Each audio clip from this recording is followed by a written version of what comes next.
Hola, hola, muy buenas tardes, muy buenas noches. Les saludo a uno y otro lado del mundo desde Alemania cuando son las 10:04 de la noche.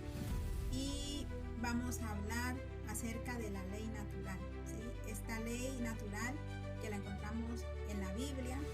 Tenemos hoy nuestra invitada especial que nos va a estar acompañando y vamos a darle unos minutos para que se pueda conectar con nosotros. Bueno, por aquí tenemos a Daniela. Buenas noches, Daniela, bienvenida. Buenas noches. Pues muchas bendiciones a todos a los que nos escuchan. Es una alegría estar aquí una vez más y bueno, del tema que vamos a tratar hoy. Creo que es algo que no se escucha mucho, de lo que todavía no se sabe ni se conoce. Al menos yo en tantos años en las iglesias apenas puedo recordar haber escuchado hablar acerca de la ley natural, y creo que es algo fundamental tener claro esta definición y lo que abarca para no ser engañados por todas estas corrientes e ideologías que a día de hoy nos están bombardeando. Sí, es verdad. La ley natural tenemos que tenerla muy presente, ¿sí?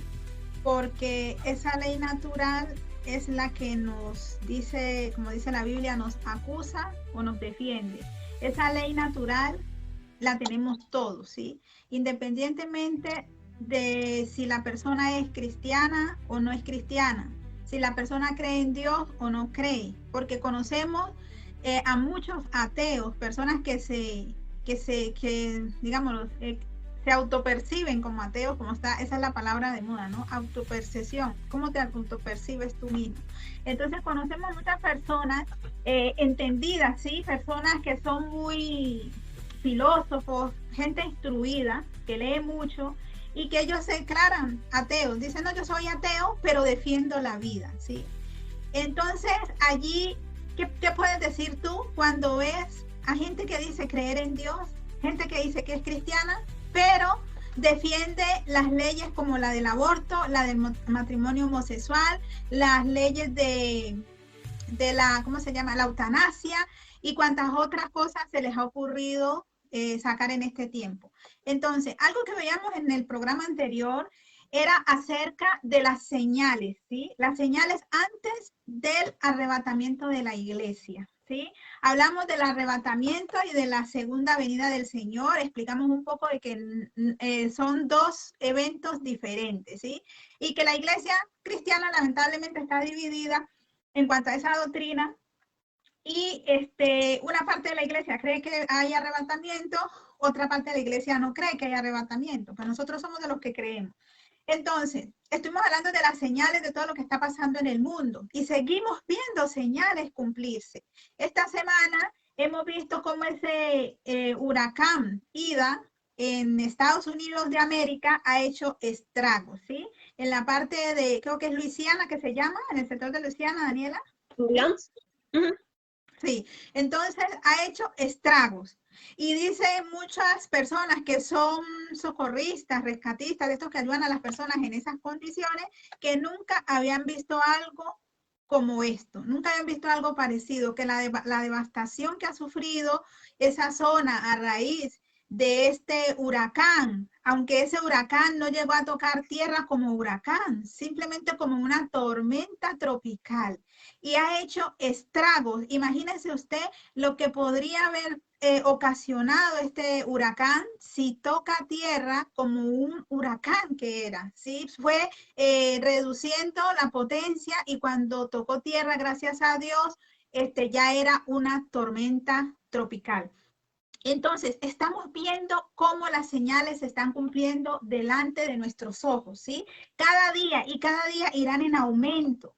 Algo que creo que fue lo central del programa anterior, la parte en la cual nos concentramos más en el programa anterior, fue en explicarles el hecho de que la Biblia en Mateo capítulo 24, cuando nos habla de las señales antes del arrebatamiento de la iglesia, nos muestra una palabra clave que el Señor Jesucristo nos dice a su iglesia, porque se lo dijo a los discípulos, a los apóstoles en ese momento, pero eso quedó registrado para nosotros, ¿sí? Cuando le dice él, es necesario que todo esto acontezca, pero vosotros que no os turbéis. No os turbéis, como que dicen, no se preocupen porque esto es necesario que acontezca. Nosotros como iglesia, ¿qué debemos hacer? Debemos levantarnos y erguir nuestra cabeza. Eso es lo que nos manda el Señor. ¿Por qué? Porque nuestra redención está cerca, ¿sí? Entonces, tenemos que orar, sí, orar, pero no orar para que esto pare, no orar para que no vengan los terremotos, no vengan las inundaciones, no venga, no, por esas cosas, para que esas cosas no vengan, no debemos orar. Y usted me dirá, pero ¿qué estás diciendo? O sea, que tienen, nosotros estamos contentos porque eso está pasando. No, pero si la Biblia, el Señor nos está diciendo, es necesario que todo esto acontezca y yo me pongo a orar para que eso no acontezca, entonces yo estoy yendo en contra de la palabra de Dios. Eso es lo que nosotros como creyentes debemos entender, ¿sí? No tenemos, debemos, porque cada uno entiende lo que quiere, lamentablemente. Entonces, este es un tiempo donde estamos viendo estas señales cumplirse, donde estamos viendo cómo hay sufrimiento de un extremo a otro extremo de la tierra, por todos los desastres naturales, por las pestes, como esta enfermedad mundial que se ha levantado, y ahora no solamente la enfermedad mundial, sino la inoculación mundial que también está enfermando a las personas y está matando personas, ¿sí? Y lo que viene, ¿sí? Entonces, nosotros debemos ubicarnos en el tiempo que estamos viviendo, mirar estas señales que se están cumpliendo, pero también detenernos a pensar por qué está sucediendo esto. No tanto es orarle al Señor, no, Señor, para esto, por favor, Señor, que no venga un huracán, que no venga un terremoto. Yo particularmente le digo, yo no voy a orar por esas cosas, porque a mí la Biblia me dice que esto es necesario que acontezca. ¿Por qué? Porque esta es la última oportunidad que tenemos para volvernos a Dios verdaderamente de corazón, ¿sí? Entonces yo no voy a orar por eso, para que las cosas paren, no, yo voy a orar para que haya una mayor conversión de almas en este tiempo, ¿sí? Esa es mi oración como cristiana, esa es mi oración como hija de Dios que espera la venida, el arrebatamiento de la iglesia. Entonces, hoy nos vamos a enfocar en por qué están sucediendo todas estas cosas, por qué todas estas señales, por qué el Señor nos dice, es necesario que todo esto acontezca. Vienen cosas muy malas, vienen terremotos, vienen hambre, vienen peste, son guerra, habrá rumores de guerra, pero no se turben porque es necesario que esto acontezca. Pero ¿por qué está aconteciendo? ¿Y por qué le digo, yo no voy a orar para que esto pare? Yo voy a orar para que la gente se arrepienta, porque esta es la oportunidad, ¿sí? Y esta puede ser la última oportunidad para ti que estás viendo o que verás este directo en diferido, ¿sí? Entonces, vamos a concentrarnos hoy en esa ley natural. Daniela, si quieres podemos leer, ¿sí? En el libro de Romanos capítulo 2, a partir del verso 12 vamos a estar leyendo, ¿sí? Entonces, ¿por qué está ocurriendo todo esto? Porque todo tiene un porqué, ¿sí? Sí. 2:12. Sí, Romanos capítulo 2, verso 12. Ok. Porque todos los que sin ley han pecado, sin ley también perecerán, y todos los que bajo la ley han pecado, por la ley serán juzgados. Porque no son los oidores de la ley los justos ante Dios, sino los hacedores de la ley serán justificados. Porque cuando los gentiles que no tienen ley hacen por naturaleza lo que es de la ley, estos, aunque no tengan ley, son ley para sí mismos, mostrando la obra de la ley escrita en sus corazones, dando testimonio de su conciencia, acusándoles o defendiéndoles sus razonamientos, en el día en que Dios juzgará por Jesucristo los secretos de los hombres conforme a mi evangelio. Amén. Entonces, allí estamos viendo, hemos leído todos esos versículos para que usted pueda tener el contexto, pero el versículo central aquí es el donde dice que los gentiles que no tienen ley, vuelve y lee ese específicamente para que expliquemos un poco y luego de ahí nos vamos a Romanos capítulo 1. Versículo 14. Porque cuando los gentiles que no tienen ley hacen por naturaleza lo que es de la ley, estos, aunque no tengan ley, son ley para sí mismos. Amén. Y dice, y cuando dice que los acusan o los defienden sus razonamientos. El siguiente, el 15. Sí, mostrando la obra de la ley escrita en sus corazones, dando testimonio en su conciencia y acusándoles o defendiéndoles sus razonamientos. Amén. Entonces estamos viendo allí que por la ley de Dios fue dada al pueblo de Israel, ¿sí? Pero está hablando de que hay una parte de la humanidad que aún sin conocer esa ley que fue entregada al pueblo de Israel, hacen por naturaleza lo que es de la ley. Yo quisiera, si Aniela puede explicar esa parte, y si no, pues yo le ayudo. Bueno, explícanos. Bien, acerca de la ley natural. Hay algo que ya viene en nosotros como seres humanos desde nuestra creación inscrito en nuestros corazones, y es una ley natural basada en el orden natural de las cosas en el que Dios creó todo, tanto la creación como al hombre. Según eso, aun cuando nosotros no hemos conocido a Dios, deberíamos o tendríamos que regirnos por esa ley natural que básicamente conocemos como moral y en algunas otras como ética. Pero la ética ya va más bien referida a lo que yo creo bueno o no. La moral sí es aquello que es bueno y aquello que es malo, independientemente de cómo yo lo quiera ver. Ahora sí, aquí en este versículo que acabamos de leer, justamente a esos gentiles, a aquellos no conocedores que se rigen por esta ley, porque cuando Dios nos creó, nos mandó con un previo conocimiento en el cual nosotros ya como seres humanos podemos discernir aquello que es bueno, aquello que es malo, lo que agrada a Dios y lo que le desagrada. Es más, hay estudios que se han hecho para analizar cómo funciona el cerebro humano y se ha descubierto que el hecho de cumplir los 10 mandamientos es beneficioso para el ser humano.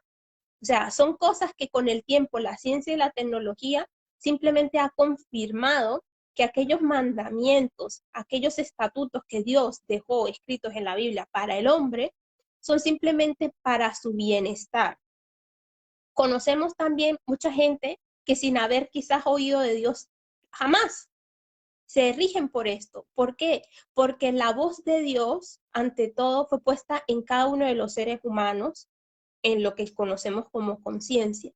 Entonces, ¿qué ocurre?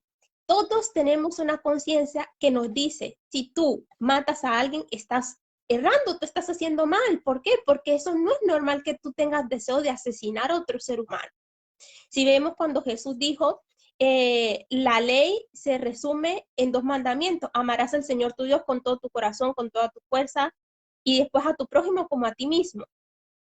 Eso, por ejemplo, nos lleva al hecho de que yo no tengo por qué asesinar a mi prójimo. Entonces, cuando nosotros dejamos de regirnos por esta ley natural, aun cuando no conocemos al Señor, esa conciencia se degrada y terminamos en un estado antinatural. Ya dejamos de ser esa creación maravillosa que el Señor instauró como seres humanos y ya no nos diferenciamos de los animales. ¿Por qué? Porque ya carecemos de moral. ¿Qué es lo que nos hace a nosotros seres humanos diferentes al resto de animales? Esa moral que nos dice lo correcto y lo incorrecto.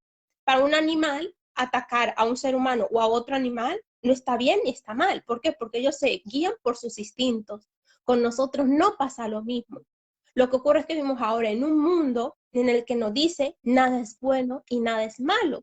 Por eso cada vez vemos la degradación del ser humano, porque han acallado esta voz de Dios, la conciencia, han suprimido esta ley natural, porque ya no existe ley alguna en la que nos podamos pasar, excepto la ley que dice que nada es bueno o malo. O sea, ahí está la gracia, ¿no? No existe ley absoluta, pero la ley absoluta es que no exista nada bueno ni nada malo. Que todo queda a como tú lo quieras hacer. O sea, que si viene un psicópata y me dice, no, pero si es maravilloso asesinar personas, porque yo le voy a decir a él que está mal.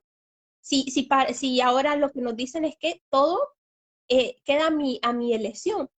Entonces vemos cómo se degrada cuando en el canibalismo también lo podemos ver, cuando no te guías por ese orden y por esa ley natural que lleva a la destrucción del hombre. Y lo podemos ver reflejado en las consecuencias que tienen todo esto, enfermedades, pestes y demás. Por ejemplo, la gente dice, ay, pero eso de por qué no se debe ser promiscuo. Bueno, vea las consecuencias que tiene la promiscuidad, la cantidad de enfermedades que trae y cómo destruimos nuestro cuerpo.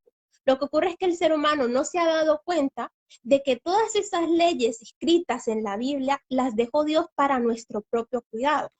Yo, por ejemplo, siempre le digo a la gente, mira, la Biblia no es ningún libro que te quiera venir a condenar, no, es un libro para salvación del hombre.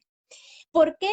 Antes Dios decía que a la mujer el hombre no la debía tocar cuando estaba en sus días de regla de menstruación, porque era una forma de protegerla a ella. O sea, la mujer vivía en una sociedad donde era el ser probablemente más vulnerable. Entonces decía, no puedes tocar a tu esposa mientras esté en ese periodo. Luego, con los avances tecnológicos, he descubierto que eso puede causar enfermedades terribles. ¿Qué estaba haciendo Dios cuando ellos no tenían esos medios para saber cómo iba a afectar a su salud? Les dio una ley. No podía en ese momento explicárselo porque no lo iba a entender, pero ahora nosotros lo tenemos. Entonces, ¿qué es lo que lo hace peor? Que ahora nosotros tenemos la ciencia que nos confirma la ley natural que Dios dejó inscrito en los corazones de los hombres, pero aún así insistimos en transgredir. Así es. Y hablando de esa ley en cuanto a la mujer menstruosa, porque esa ley no ha sido abolida, esa ley sigue vigente hasta el día de hoy, ¿sí? Y es una manera, está comprobado que las mujeres que no cumplen esos 7 días de cuidarse durante su menstruación, no importa que a usted la regla le dure 3 días, pero si usted a los 4 días se acuesta con su marido, usted va a tener consecuencias. ¿Por qué? Porque Dios estableció que son 7 días lo que la mujer debe estar apartada del marido mientras esté con la regla, porque nuestros órganos genitales y nuestros órganos reproductivos están en una etapa de purificación y están en una etapa donde somos muy sensibles. Nuestro sistema hormonal está súper alterado. Entonces Dios lo que ha hecho eso es para guardarnos de enfermedades como, ¿por qué tantas mujeres hoy con cáncer de matriz y con tantos problemas en la matriz? Muchas mujeres sacándole la matriz cuando eso no tendría por qué ser así, ¿ya? Entonces, la otra cosa es, en la Biblia, ya que Aniela toca ese tema, para aquellas mujeres que no saben estas cosas, ¿sí? Pero hay una ley en la Biblia donde cuando el esposo tenía celos de su esposa, y presten atención a esto, esposos y esposas, cuando el esposo tenía celos de la esposa y pensaba que la esposa le había sido infiel con otro hombre, el hombre iba al sacerdote con su esposa, ¿sí? El sacerdote entonces le explicaba la situación y le daba al sacerdote a beber a la esposa unas aguas que se llaman las aguas amargas. Entonces, si era verdad que la esposa le había sido infiel, a ella se le caía el vientre después de tomar esas aguas, ¿sí? Pero si era mentira, si simplemente era celos del marido y era una falsa acusación, a ella no le pasaba absolutamente nada. ¿Y qué quiere decir que se le cae el vientre? Querría decir que la matriz se descolgaba y las mujeres morían de eso. Entonces, ojo, mujeres, ojo con esas cosas, porque esa es una manera que Dios tiene para mostrar también cómo estamos nosotras, ¿sí? Cómo está nuestra relación con nuestro esposo, si realmente estamos en condición de infidelidad. Y no me estoy aquí picándome las de santa ahora, porque simplemente la sangre de Cristo nos santifica. Todos hemos pasado procesos y tenemos un pasado, pero Cristo borró ese pasado, ¿sí? Pero ahora, cuando hemos venido a Cristo, nosotros no podemos seguir en las mismas cosas, porque hay consecuencias. O sea, la consecuencia a la infidelidad de la esposa es esa, que la mujer termina con la matriz fuera. Sí, la matriz se le descuelga, se le cae. O sea, esa es la consecuencia. Aunque su esposo no la haya cogido en el acto de adulterio, lo que sea, pero la consecuencia en tu salud va a ser esa, ¿sí? Vas a tener problemas en tus órganos íntimos. Entonces son cosas que Dios estableció y que son leyes naturales, y que esa ley natural, o sea, hace falta que lo diga la Biblia para que yo sepa que durante la menstruación no tengo que llegarme a hombre alguno porque estoy sensible en mis partes íntimas y que eso me puede dañar. No hace falta. Entonces, claro, por eso... Sí, y lo que quería decir es que a día de hoy tú escuchas y la gente dice, ay, pero si eso es lo más normal del mundo. Y yo puedo recordar que para la gente, las mujeres, hace unas décadas atrás, eso era un escándalo.